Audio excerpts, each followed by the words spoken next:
네, 완전하고 검증 가능하며 되돌릴 수 없는 비핵화, 즉 CVID를 위해서는 핵 개발자들에 대한 처리 문제도 핵심 과제입니다.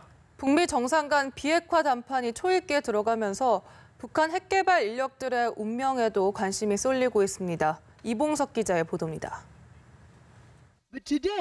정확한 규모는 알려지지 않았지만 북한의 핵 개발 인력은 핵심 개발자를 포함해 10,000 명이 넘는 것으로 추산됩니다.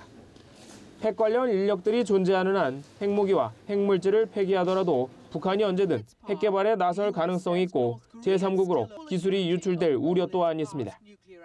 미국이 요구하는 CVID를 위해선 핵 인력에 대한 조치가 필요하다는 주장이 나오는 것도 이 때문입니다.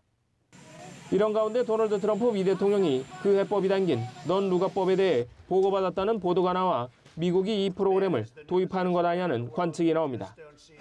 넌 루가법은 소련 붕괴 이후 러시아와 카자흐스탄 등에 남은 핵 등을 처리하기 위해 미국이 기술과 자금을 제공하는 게 주된 내용이지만 관련 인력들에 대한 재취업 등 방안도 담겼습니다.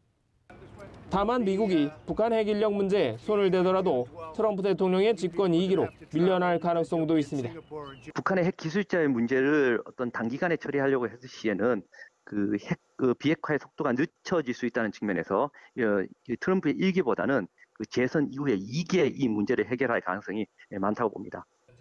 트럼프 대통령이 해외 문제에 달러 쓰길 꺼려한다는 점으로 미뤄볼 때 핵 인력 재교육 비용도 결국 우리가 부담하게 될 수 있다는 우려도 제기됩니다.